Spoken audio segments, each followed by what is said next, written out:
Eu saí muito comigo, olhando assim. Olá, muito bom dia a todos. Nós estamos hoje com a palestra pública e nós vamos iniciar com uma oração. Amado Mestre Jesus, nos abençoe hoje, nos dê bom ânimo, coragem e esperança. Muito obrigada por este dia, esteja conosco hoje e sempre, que assim seja. Então a palestra hoje é com a Márcia.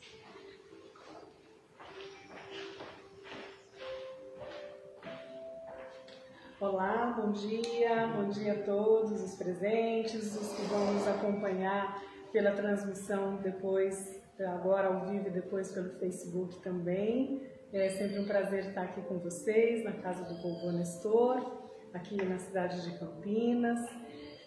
E hoje nós vamos falar sobre um tema bastante interessante, bastante intrigante, não é? Que é o sermão profético, no capítulo 24 de Mateus. E, na verdade, nós estamos com uma proposta de um estudo um pouco mais prolongado desse capítulo do Mateus, né? Nós temos 4 palestras previstas aqui no Vovô Nestor ao longo do ano, e a ideia é que nós vamos trabalhar alguns versículos, grupos de versículos ao longo dessas 4 palestras durante o ano. Então, quem se interessar, fique atento aí à nossa agenda de palestras, ok? Então, esse sermão, né, o sermão profético que está no capítulo 24 de Mateus, né, que é também chamado Sermão do Monte das Oliveiras, ele é uma passagem que está em Mateus 24, está em Marcos 13 e Lucas 21 também, né? E ele também, em alguns momentos, é chamado de pequeno apocalipse ou sermão apocalíptico também, né? Por causa das descrições de Jesus sobre o fim dos tempos, né? E em Jesus, esse sermão profético, ele está atrelado também a outros sermões, né, muito importantes do Cristo, e ele ocorre um pouquinho antes da paixão de Cristo. Então é interessante, porque nós estamos aí já no período de preparação da Páscoa, né? E ele ocorre exatamente nesse momento que antecede a paixão. E aí, hoje nós vamos trabalhar 3 versículos dele, versículo de 1 a 3. Antes até de eu ler os versículos, né, eu queria colocar uma questão importante, que o sermão, ele na verdade, ele é um convite a uma reflexão mais íntima. Não que a gente preste atenção só aos sinais externos na fala do Cristo como questões externas a nós ou que vão acontecer no mundo, né? Na verdade, o sermão ele é um convite a uma reflexão mais íntima no nosso tempo, uma busca de uma organização do nosso templo interno, da nossa consciência, do nosso coração, acomodação dos nossos sentimentos, né? Quando a gente arruma a casa, a gente arruma os móveis, arruma os objetos, arruma as caixas, né? Então a ideia é que nós pensemos no sermão como esse momento de reflexão para que a gente possa arrumar esse nosso templo interno, para que a gente possa receber, não é? Esses ensinamentos que vão vir a partir desse estudo do próprio sermão. Então, não vamos olhar só as questões figurativas. Por exemplo, quando Jesus diz, nação se levantará contra nação, terremotos, né? Não só olhar isso como figuras externas a nós, né? Então um terremoto aqui, uma guerra na Ucrânia ali, né? Não é só nesse sentido, é muito mais do que isso, né? Na verdade, esse reino contra reino, nação contra nação, fome e terremotos são estratégias, né, que devem acontecer dentro de nós para que a gente possa trabalhar nos trabalhar intimamente no sentido da nossa melhoria, né, impulsionando a nossa evolução como espírito. Então, na verdade, terremotos internos, né? Brigas da gente com a gente mesmo, com as coisas velhas, com as coisas novas que a gente quer colocar no lugar das coisas velhas, né? E, então, esse é o sentido principal da ideia do estudo do sermão profético, né? E Jesus, ao final, né, ele diz que aquele que perseverar, né, aquele que se mantém firme na sua fé, confiante em Deus, confiante em suas leis, né, perseverar até o fim, ele vai ter a possibilidade de galgar, né, outros patamares de evolução, né? Subir ao monte e poder ter uma perspectiva de uma consciência mais ampliada, né, da sua vida como espírito e não na vida encarnada. Vamos então fazer a leitura completa aqui dos 3 versículos. O versículo 1 inicia com: tendo Jesus saído do templo, estava partindo quando aproximaram dele os seus discípulos para lhe mostrarem as edificações do templo de Jerusalém. Em resposta lhe disse: não vedes tudo isso? Em verdade vos digo que não será deixada aqui pedra sobre pedra que não seja derrubada. No versículo 3. Ao assentar-se no Monte das Oliveiras, quer dizer, eles já tinham se deslocado ali do templo para o Monte das Oliveiras, né? Aproximaram-se dele os discípulos em particular, dizendo: dize-nos, quando serão essas coisas? Né? Quando o templo vai ruir? Quando serão essas coisas e que sinal haverá da tua vinda e da consumação da era? Não é? Então vamos agora olhar pedacinho por pedacinho. Vamos então olhar para esse versículo 1 e 2, né? Quando os discípulos, ao sair do templo, ficam adorando a edificação, o templo de pedra, o prédio em si, a beleza do prédio em si. Vamos pensar um pouquinho o que isso pode significar. Alertando que a gente pode ter várias interpretações diferentes sobre essas passagens do sermão. E eu vou trazer aqui para vocês algumas delas, algumas possibilidades de ideias de reflexão. Mas muitos aprofundamentos a gente pode tirar daqui. Então, pensando nesse primeiro versículo, né, pensando no templo como um prédio, né, a gente vê um apego material dos discípulos àquele prédio. Então aqui já temos uma advertência, não é? O apego à materialidade. Então, quer dizer, nós estamos aqui no mundo só nos deslumbrando com as coisas que estão à nossa volta, materiais, né? Ou estamos utilizando essa materialidade a nosso favor, mas estamos, na verdade, prestando atenção nas nossas questões mais internas, espirituais. Então, aqui a gente já tem um primeiro ponto de reflexão. E aí a gente pode pensar no templo também como o nosso corpo. A gente diz, não é? O templo do espírito, o templo é o nosso corpo.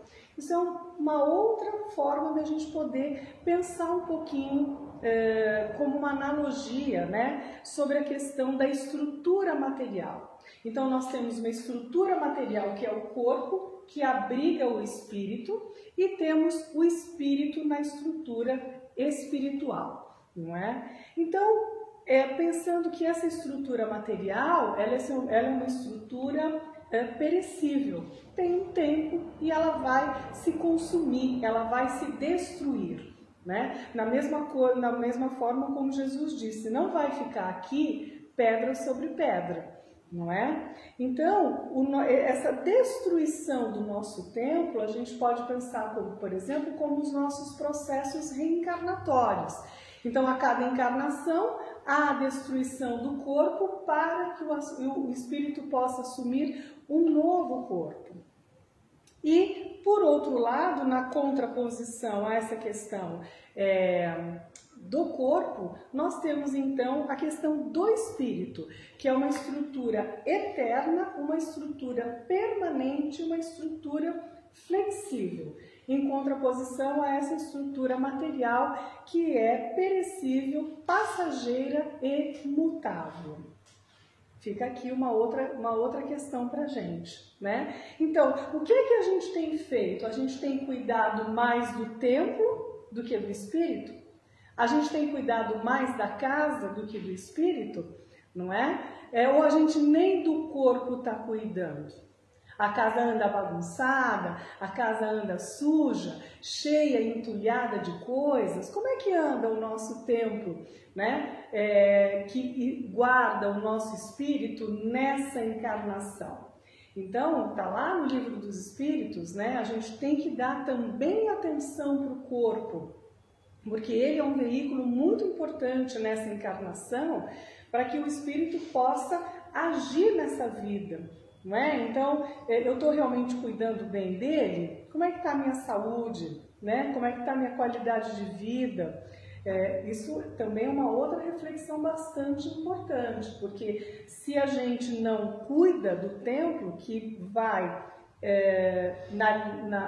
no pensamento, né, em consonância com a lei de conservação, que está lá no Livro dos Espíritos também, dentro das leis morais, eu acabo indo para a lei de destruição, não é?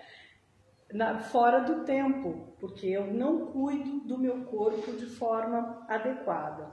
Então aqui também fica mais uma reflexão para a gente nessa relação entre a materialidade e a espiritualidade. Uma outra questão também que a gente pode retirar do templo, olha só, hein? Só estou falando sobre templo até agora. Falei o primeiro versículo e ficamos aqui parados na questão do templo.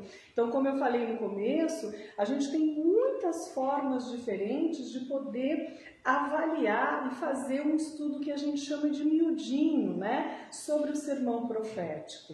E eu estou trazendo aqui para vocês algumas ideias, né, que possam aí despertar em todos vocês, né, essa vontade desse estudo mais aprofundado sobre o sermão e tirar um pouquinho só essa ideia apocalíptica dele, não é? De sinais somente externos. Não é essa a intenção principal. A intenção principal é realmente com que a gente possa fazer esse trabalho interno. Voltando aqui à questão do templo, a gente pode pensar também que o templo ele tinha 3 grandes áreas, né? Ele tinha a primeira área, o pátio dos gentios, depois o lugar santo e depois a área dos santos dos santos. Na primeira área, no pátio dos gentios, era uma área assim, de comércio, uma área de dinheiro, questões bem materiais, bem mundanas, se assim a gente pode dizer, né? Então, a gente pode fazer, por exemplo, uma analogia com a escala espírita. Então, nós estamos na entrada do templo, nessa área mais materializada, mais mundana, né? É onde estão os espíritos mais imperfeitos, os espíritos de terceira ordem. A gente pode pensar na segunda parte do templo, né, do lugar santo, onde a gente já começa a ter mais consciência das questões mais espirituais, consegue ter consciência das leis de Deus, das leis que regem a nossa vida, né? E começamos a ter uma maior afinidade com a vida espiritual. Não estamos só mais sendo levados pelas questões da materialidade ali do externo do templo. E aí galgando, seriam os espíritos de segunda ordem, né? E aí galgando as nossas etapas de evolução, nós vamos um dia com certeza chegar lá, nós vamos um dia chegar, né, nos santos dos santos, que é o momento em que o nosso espírito vai estar na primeira ordem, né? O nosso espírito vai estar na primeira ordem lá em comunhão com as leis de Deus, em comunhão com os outros espíritos de luz, os espíritos crísticos, angelicais, né? E que estão em comunhão mais próximos de Deus. Olha só que analogia interessante, né? A gente pensar na estrutura do templo como as ordens, né? As 3 ordens colocadas pelos Espíritos no livro dos Espíritos. E aí tem uma outra questão interessante também, que o que é narrado é que havia entre a área da segunda área para a primeira área, que é a dos Santos, havia uma cortina bastante espessa. Então a gente pode pensar também que essa cortina espessa é todo esse nosso esforço, esse nosso trabalho de melhoria para a gente poder ter forças, não é? Para abrir essa cortina, né? Ela não está ali de fácil acesso para qualquer um. Demanda trabalho, esforço. Vamos imaginar uma cortina num local bem alto, né? Com o pé direito bem alto, uma cortina de tecido bem pesada. A gente tem que fazer muito esforço para abrir essa cortina, né? Então a gente pode pensar nela realmente como a porta que se abre, né, depois de todo um processo de trabalho interno de evolução que a gente vai fazendo nas diferentes encarnações, né? Então por isso que eu disse lá no começo, lembrando que a ideia do estudo do sermão profético, né, do Mateus 24, que a gente chama, é essa ideia, é nos tirar desse olhar da materialidade. Vou olhar o templo, vou olhar o Monte das Oliveiras, vou olhar terremoto, vou olhar guerra, né? Ele tem todo um simbolismo muito mais intrincado na sua essência, que a gente precisa ali tirar, né? E puxando o fiozinho da meada, né? E ir olhando todas as possibilidades que a gente tem de estudo e de reflexão, né?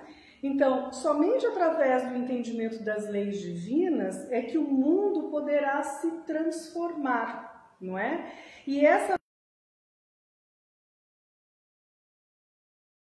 nossa evolução interna é pessoal. Então, a gente está no mundo, mas nós não devemos ser do mundo, não é? Entender que a materialidade está para nos servir, né? E servir o espírito nas suas experiências de prova e expiação, mas que nós não somos daqui, né? Nós seremos de outro lugar em outro tempo, tá? Então, quanto mais preso à matéria, mais difícil de prosseguir nessa escala evolutiva, conforme o livro dos Espíritos, né?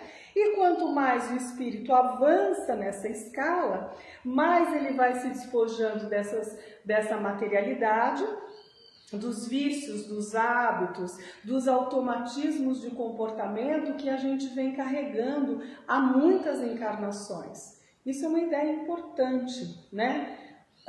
Quais são os meus vícios? Quais são os meus hábitos? Eles estão de acordo com as leis? Estão de acordo com os ensinamentos morais do Cristo ou não? Não é? Então, se eu tenho hábitos, por exemplo, que fazem mal ao meu corpo, então provavelmente são hábitos que talvez eu esteja carregando já há algum tempo, não é? Então, será que não está na hora da gente se conscientizar deles e quebrar esse automatismo de comportamento nas encarnações e para poder trazer algo de maior proveito para mim? Fica aí a pergunta. Vocês viram que eu gosto bastante de perguntas, né? Vou perguntando. Resposta mesmo a gente não tem nenhuma, a gente vai só buscar, né? A minha ideia aqui é só trazer reflexões aí para vocês, né? Então, como eu falei, a ideia do templo, que ele será derrubado, não vai ficar pedra sobre pedra, é só uma imagem, não é? De desordem e destruição de nós mesmos. Né? E pensar nessa ideia de desmaterialização, né? Dessa sutileza para a qual a gente vai galgar conforme nós formos, então, subindo nessa escala de desenvolvimento. Né? Uma das questões primordiais que nos move e nos auxilia nesse movimento de ascensão do espírito pelas diferentes escalas da da ordem espírita, né? Primeira, segunda e terceira ordem, é uma questão muito importante. É uma potência da alma que a gente carrega em nós, mas que ela precisa ser trabalhada, precisa ser desenvolvida. Qual potência vocês acham que é? Alguém aqui arrisca? A vontade, não é? A vontade aparece muitas vezes no Livro dos Espíritos, porque ela é uma potência muito importante, que é aquela força de alavanca para levar a gente para frente, não é? Então, assim, o que dependeu de estarmos aqui online ou estarmos aqui presencial hoje? A vontade, não é? Vontade, disciplina, o acender das nossas consciências às questões espirituais, não é? A gente podia estar fazendo um monte de outras coisas, mas nós estamos aqui, conectados de alguma forma, né? E algum resultado sobre as questões, as reflexões que eu estou trazendo aqui, elas vão surtir efeito sobre vocês, eu tenho certeza absoluta. Então, cada um aqui vai pegar o pedacinho que te interessou mais. Opa, aquele negócio que ela falou, eu vou pensar nisso essa semana, né? Ou, de repente, vai aparecer uma leitura durante a semana que vai te lembrar as questões que a gente está discutindo aqui hoje, né? Então, assim, a vontade é uma potência que está em nós, mas que a gente não tem ela desenvolvida. A gente tem que trabalhar o desenvolvimento dela, né? Então, a vontade de reconhecer as leis de Deus, de entender essas leis e de empregá-las em nossas ações o tempo todo. Aí que é difícil. Entender, eu posso até entender isso da O Livro dos Espíritos, mas esse negócio de colocar na prática todo dia, o tempo todo, é um negocinho suado. É um negocinho bem difícil da gente fazer, né? E é só a vontade, a persistência, a disciplina que vai nos ajudar a colocar efetivamente todo esse conhecimento que a gente vem para o estudo, para a aula no centro, né? Para as lives que a gente assiste, as palestras que a gente assiste, para que as coisas saiam daqui e possam vir para o coração, para que a gente possa verdadeiramente senti-las e colocá-las em prática, né? Então, sem a vontade, né, não acontecerá a reforma íntima que a gente precisa para poder galgar esses níveis diferentes de evolução, né? Essa vontade, ela precisa agregar conhecimento e essa força interior, para que o espírito não fique na inércia, para que a gente não termine essa encarnação e aí na hora do checklist lá, eles vão falar, ó, esse aqui ficou em branco, esse aqui ficou em branco, e esse aqui tá meio ticado só, né? Então que na hora do checklist lá, quando a gente retornar, a gente possa ticar, ok, pelo menos na grande parte daquilo que a gente se propôs a fazer nessa encarnação. E essa vontade para mover o espírito do lugar onde ele está, para nos mover de onde nós estamos, para outras atitudes mais superiores, né? Ela vai nos puxar em dois sentidos. Ela vai nos puxar no sentido da verticalidade, no sentido de Deus, das questões espirituais, da consciência de Deus, e ela vai nos impulsionar no sentido da horizontalidade. Por quê? Porque é no contato social, né? Por isso tem a lei de sociedade dentro das leis morais, porque é nesse contato social, no dia a dia, na casa, no trabalho, na casa espírita, onde quer que a gente esteja, que a gente vai trabalhar todas essas nossas potências que precisam ser desenvolvidas, né? E eu quero destacar aqui uma questão interessante, que quando a gente olha o sermão profético no capítulo do Evangelho de Lucas, né, o que é que vem antes que foi descrito por Lucas? É aquela passagem quando Jesus fala do óbolo da viúva, que ele vai estar no capítulo de caridade, né, dentro do Evangelho. E aí a gente pode tirar também daqui uma questão de humildade, né? Dessa questão da materialidade. Quer dizer, vamos imaginar que as coisas aconteceram exatamente nessa linha do tempo, que Jesus tinha acabado de falar do óbolo da viúva para os discípulos, né? Falando sobre a questão do despojamento das questões materiais, e lá vem ele saindo do templo e falando: olha, mestre, que prédio lindo!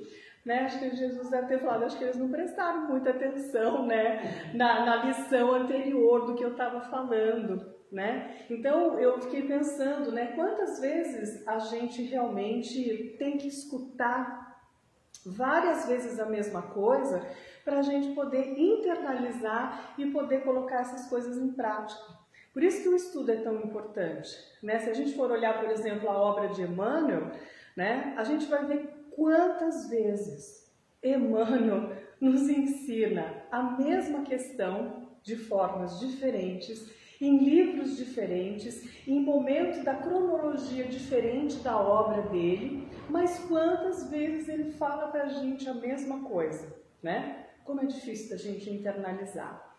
Então, a gente também tem que estar muito atento a isso, e é a nossa vontade que vai nos manter nesse nível de alerta alto. Opa, perdi aqui, opa, escorreguei ali, corrijo, né? Não fiz muito bem, vou fazer de novo. Da próxima vez eu vou estar mais alerta para não fazer o que eu fiz dessa vez, não é? Então, é sempre a vontade aliada ao sentimento, aliada à intelectualidade, né, ao conhecimento, que vai nos ajudar nesse processo nesse nosso processo de ascensão do espírito, né? E uma outra questão relacionada à vontade, que é muito importante, é que na grande maioria das vezes, né, o grande erro do homem encarnado é, na verdade, querer adaptar a vontade de Deus à nossa vontade. Então, a gente vai lá e pede o que a gente quer, né? Ah, será que dá para não sei o quê? Dá para me ajudar em tal coisa? A gente vai lá nas nossas preces e fica naquele negócio de pedir, não é? Mas a gente tem que lembrar que no Pai Nosso a gente diz: seja feita a vossa vontade. Seja feita a vontade do Pai para nós, né? Então, pensando que Deus é nosso Pai, né? Mais do que só o nosso Criador ou aquela figura emblemática lá no mais alto, né? Como um chefe ditando regras, e a gente fica ali nesse redemoinho aqui, nessa avalanche, passando por essas leis a cada encarnação. Parece que ele só manda as coisas para a gente sofrer, né? Bom, parece que é só isso, né? Não, a gente tem que mudar essa ideia. A gente tem que mudar essa ideia de Deus como nosso Pai, né? Aquele que nos ama e que todo esse processo desenhado por Ele, mesmo que hoje a gente tenha, e a gente tem mesmo, uma ideia mais limitada sobre esse processo de evolução do espírito, a gente tem que acreditar que nesse processo há amor da parte dele, né? Que tudo que ele faz é amor, que tudo que ele faz é bondade, que tudo que ele faz é perfeição, que tudo que ele faz é justiça. Então não há nada fora do lugar. O que parece fora do lugar é causado por nós, não por ele, não é? Então essa confusão toda da nossa vida, quando a gente olha para fora da janela de casa, não é? Na esquina de casa, não precisa nem ir muito longe, tudo é causado por nós. Tudo é causado pela nossa vontade, pelo uso do nosso livre-arbítrio, né? E esse caos aparente lá de fora, que é na verdade, né? Esse caos ele é provocado por nossas ações, sobre efeito de nossas ações, não é? Então a gente tem o efeito sobre nós e o efeito sobre a coletividade.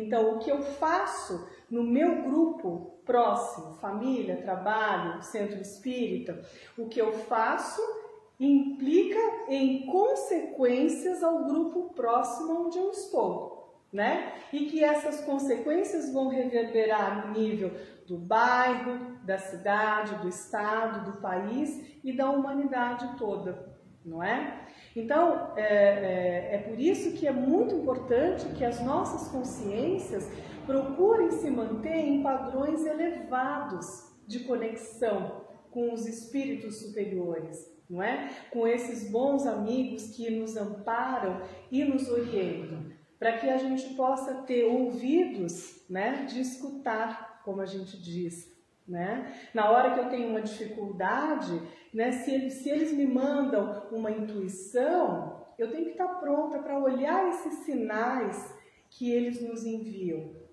Ou então os sinais de que eu estou ali tentando, martelando naquele caminho e não saio do lugar.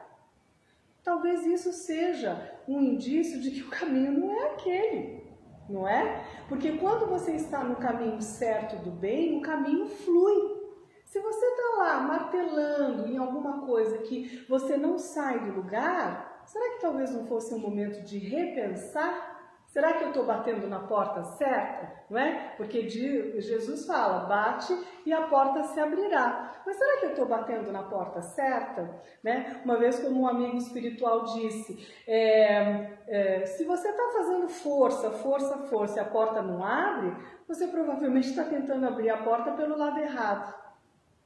Não é? Então, será que a gente não está fazendo isso com a nossa vida?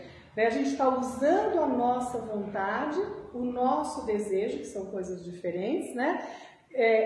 Só para me servir, o mundo me servir, as pessoas me servirem, Deus e os bons espíritos a me servir, né? Qual tem sido o meu papel ativo nas modificações minhas e do mundo? O entorno, porque a gente só vai entrar num mundo de regeneração quando todo mundo entender isso. Enquanto tiver gente remando só no seu barquinho, só interessado no seu barquinho, né, a gente não vai sair, não vamos chegar na regeneração, não. Então a gente precisa começar esse trabalho de união de forças. A minha vontade vai unir com a vontade do outro, que vai unir com a vontade dos bons espíritos, que vai unir com a vontade de Deus, né? Porque se eu ficar remando só no meu barquinho na direção que eu quero levar o meu barquinho, sem olhar para os lados, né? A gente acabou de ter uma situação agora no Carnaval e a gente viu quantas pessoas rumaram para o lado certo, né, da ajuda, da empatia, né, da fraternidade, e quantas pessoas rumaram para o barquinho para o lado errado, né, vendendo 1 litro de água a R$100, quando muitas pessoas estavam morrendo de sede, né? E ainda hoje a gente tem visto nos jornais que algumas pessoas, muita ajuda chegou lá no litoral, mas tem gente sem casa, sem comida ainda. Onde está essa ajuda que nós estamos enviando, né? De alguma forma, porque a gente pode não ter enviado em forma material, né, num depósito bancário, enviando água ou alimentos, né, de forma concreta, material. Mas eu no mínimo, senti uma empatia da dor em que aquelas pessoas passaram e estão passando e vão passar durante algum tempo até que essas cidades consigam retomar a sua vida novamente, não é? Então, ter empatia pela dor dessas pessoas já mostra o nosso nível consciencial diferenciado da massa. Porque quantas pessoas passaram por essas notícias, não é? E só passavam, né? Pelo Instagram, pelo Facebook, não é? Pela televisão, como aquilo lá e eu aqui. Eu não tenho nada a ver com aquilo. Não, a gente tem a ver com aquilo sim. né? Porque nós estamos imersos nessa cidade, nesse país, nesse estado, né? É sim nossa responsabilidade o que acontece com o outro, né? E é aí que a gente tem que impor a nossa vontade e a nossa disciplina, no cuidado nosso, no cuidado daqueles que estão próximos da gente e aqueles com que eu não posso atingir. Por exemplo, 1 ano de guerra na Ucrânia. Eu não posso atingi-los lá de alguma forma material, concreta, mas eu posso atingi-los com as melhores vibrações que eu posso emanar do meu coração para eles, não é? Então, vamos lá seguir. Então, a gente vai agora, só fazendo uma leitura aqui rápida, de uma passagem de Emmanuel no livro O Consolador. Ele diz o seguinte: deve haver equilíbrio entre inteligência humana e o desenvolvimento do sentimento. Razão e sentimento fazem parte das experiências dolorosas do mundo. E o grande erro dos seres é dar maior importância à inteligência do que ao coração. A razão é uma base indispensável, mas só o sentimento cria e edifica. A razão sem a fé destrói o mundo. A gente tem visto isso aí, não é? Aos milhares, né? Mas o homem equilibrado, ele apresenta ordem, asseio, disciplina, né? Que deve estar presente neste plano físico. Ele ainda vai apresentar o homem que tem equilíbrio, né? Que tem sentimento, que tem fé. Vai apresentar serenidade interior, harmonia espiritual, consciência isenta de remorso, olha que coisa difícil, mente voltada ao trabalho incessante do bem e resignação na dor. Porque se eu acredito em Deus e acredito na sua perfeição, eu acredito na sua bondade infinita e na sua justiça perfeita, não é? Então, é necessário, sim, a resignação na dor. Emmanuel ainda continua. Moderação na alegria. Ó, acabamos de passar pelo carnaval, hein? Moderação na alegria. Bom ânimo, de acordo com a vontade divina. Emmanuel que está dizendo. Tudo isso constitui, olha lá, ele vai falar do templo, a feliz arrumação da morada mental do homem espiritualizado. Ó, o Emmanuel está falando sobre o que a gente está falando, não é? Lá que eu falei lá no começo, que a gente ficou um tempo ali falando sobre a arrumação do templo, desse templo mental, dessa morada mental, né? E nós vamos então caminhar para o terceiro versículo, que é também o nosso foco de reflexão. O terceiro versículo diz: ao assentar-se no monte, aproximaram-se dele os discípulos em particular, dizendo: dize-nos, mestre, quando serão essas coisas? E que sinal haverá da tua vinda e da consumação das eras? Aqui nós vamos retirar só 2 questões para a gente refletir. Há muita coisa aqui para refletir, mas eu estou trazendo só 2 questões para a gente refletir. A primeira é assentar-se ao monte, tá? Então, assentar-se ao monte é um movimento nosso de ascendência. Para eu poder subir o monte, subir a montanha, eu dependo de esforço e vontade, disciplina, não é? Então, é um movimento de acendermos a nossa consciência em direção ao alto, em direção ao Cristo, né? É um movimento em direção para subirmos essa montanha com coragem, disciplina e vontade, como eu disse. E quando a gente chega no monte, o que acontece? A gente tem uma visão mais ampliada da vida, não é?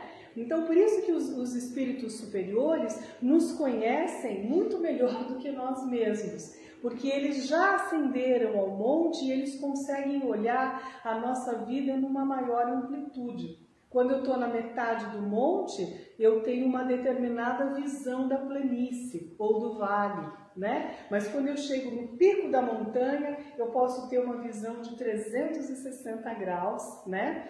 E aí eu consigo ter uma visão ampliada das coisas que acontecem, próximo ao monte e lá longe, tá? Então, estar no monte nos dá essa visão ampliada do futuro, da nossa vida eterna como espírito, né? E a gente tem muitos exemplos no Evangelho que falam da subida. Zaqueu subiu na árvore para ver Jesus, né? Ele fez esse movimento, foi a vontade dele que o levou a subir na árvore para encontrar com Cristo.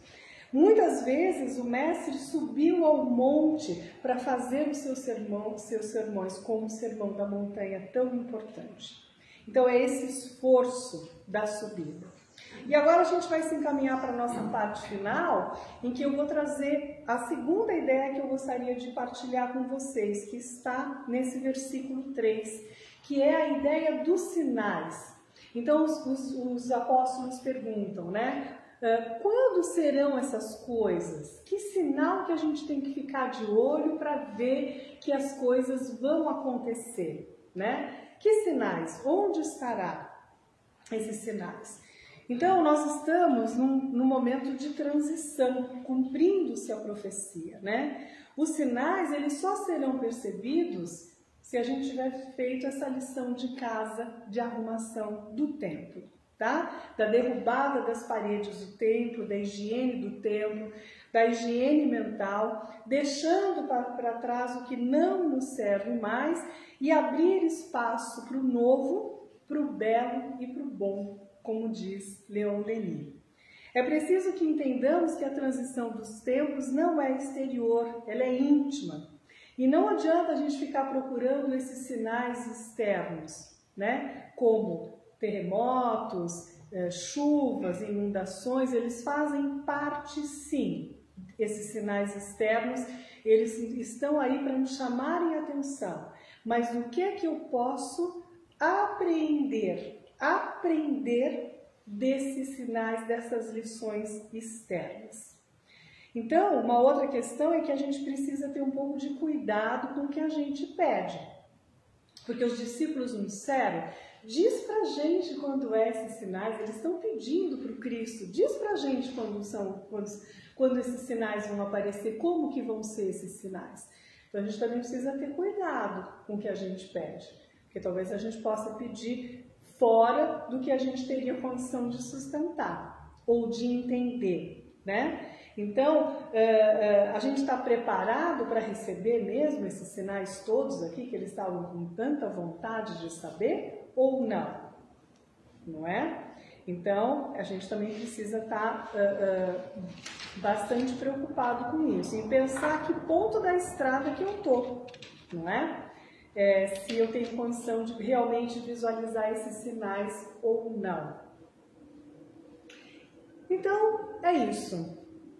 Eu fui muito legal, trouxe mais perguntas que respostas, não é? Mas acho que esse é um movimento bastante interessante de estudo, não é? Eu particularmente gosto muito, né? E as respostas, elas são todas individuais, né? Mas lembrando que a nossa caminhada é individual, mas não solitária, porque o Cristo está sempre conosco. Os bons espíritos estão sempre conosco nessa nossa caminhada, né? Mas quando eles nos amparam, estamos atentos a isso? Enxergamos as suas orientações, a gente pede, mas a gente está pronto e está atento para receber os sinais de resposta do que a gente pediu, né? Então, por isso é preciso cuidado ao pedir ao Mestre o que nós queremos saber, ver, fazer ou receber, porque o que se planta, colhe. Já que estamos nos enchendo de perguntas, eu vou finalizar minha fala lembrando da questão 919A do Livro dos Espíritos, que essa é uma questão que a gente tem que voltar sempre, né? E lá, Santo Agostinho nos dá um roteiro de perguntas, não é? Para nos orientar de como que foi o nosso dia. Então, quando a gente deita a cabeça no travesseiro, está lá no 919A, uma série de perguntas do que eu fiz, o que eu deixei de fazer, quais foram as minhas intenções e como que eu responderia a essas perguntas ao final de cada dia, né? E ele nos deixa, então, esse roteiro seguro de indagações sobre nós mesmos. Pensamentos, atos, desejos e vontade que a gente teve durante aquele dia, né? A gente precisa de tempo para esse aprendizado. Não tem importância. A gente tem a eternidade inteira, não é? Mas a gente precisa estar sempre atento para ter ação, né? Trabalho. Não podemos ficar parados nessa nossa caminhada, tá? E aí, então, eu convido vocês a conhecer o grupo de estudos do Mateus 24. Porque as reflexões todas que eu trouxe aqui, muitas coisas que eu não trouxe, porque não caberia no nosso tempo de reflexão, elas são desenvolvidas, né, são amadurecidas nesse grupo de estudos do Mateus 24. Você pode acessar o portal SR, portalser.org. Vocês vão encontrar lá o banner Mateus 24. Clica lá. Faz a sua entrada no grupo. Nós temos as nossas reuniões todos os domingos, desde 2020. Todos os domingos, às 5 da tarde, nós nos reunimos para estudar miudinho, cada um desses versículos. Para vocês terem uma ideia, nós iniciamos os estudos no segundo semestre de 2025. E agora, no começo deste ano, estamos adentrando no versículo 5, não é? Então, coloca miudinho nisso, nessas reflexões todas. E vocês todos, então, estão convidados, né? E as reflexões que eu vou trazer aqui nos nossos próximos 3 encontros, que vamos seguir aqui pelos versículos do Mateus 24, do Sermão Profético, são resultado desse longo tempo de reflexões que nós temos tido. Né? Tem gente do Brasil inteiro, tem gente de fora do Brasil, as reuniões são online, né? E todos, então, estão convidados. Vou encerrar minha fala, mais uma vez, com Emmanuel, né? Emmanuel nos convida a ocuparmos nosso pensamento com valores de vida e construir gradativamente em nós o templo vivo, imortal e indestrutível para a comunhão com o Mestre. Ele nos ensinou, né, não a liberdade que explode nas nossas paixões indomesticadas, mas que verte do cativeiro consciente as nossas obrigações com o Pai, e encerra dizendo que na sombra do eu, a liberdade do que faço o que quero, né, cria desordem, é o que nós estamos vendo por aí, né, e favorece a loucura. Mas com disciplina e vontade, aprendemos a obedecer às leis divinas, mas ao mesmo tempo sim nos sentirmos livres dentro delas. Eu desejo para vocês um lindo dia, uma linda noite, se alguém for nos assistir aí em outro horário. Desejo a paz do Cristo para todos nós, né? Para todo o nosso planeta, que está precisando muito mesmo. E aguardo vocês, então, daqui 2 meses, na nossa próxima palestra sobre Mateus 24. Obrigada.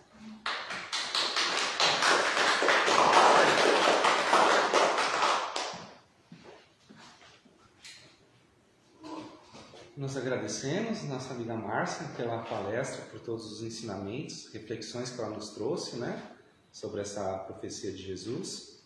E vamos esperar aí a próxima continuação, né?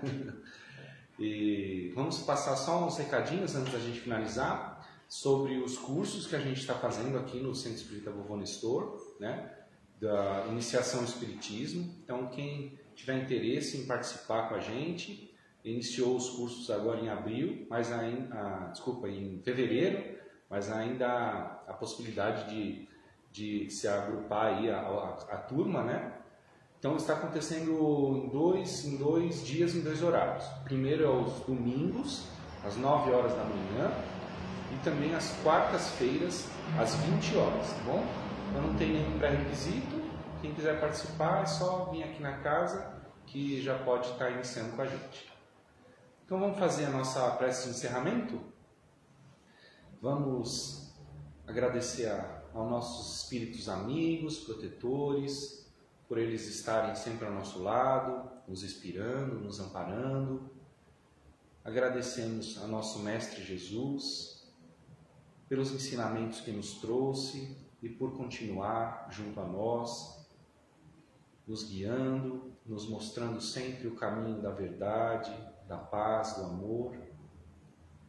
E agradecemos ao nosso Pai, Deus Criador, por ter nos dado a vida, por nos dar essa oportunidade de estarmos aqui em nova experiência, em novo aprendizado, para que possamos crescer, para que possamos progredir e nos tornarmos pessoas cada dia melhores. Obrigado, Senhor, esteja conosco, que toda a nossa força estejamos também contigo. Graças a Deus que assim seja. Então, um bom domingo a todos, uma boa semana e até a próxima palestra. Tchau, tchau.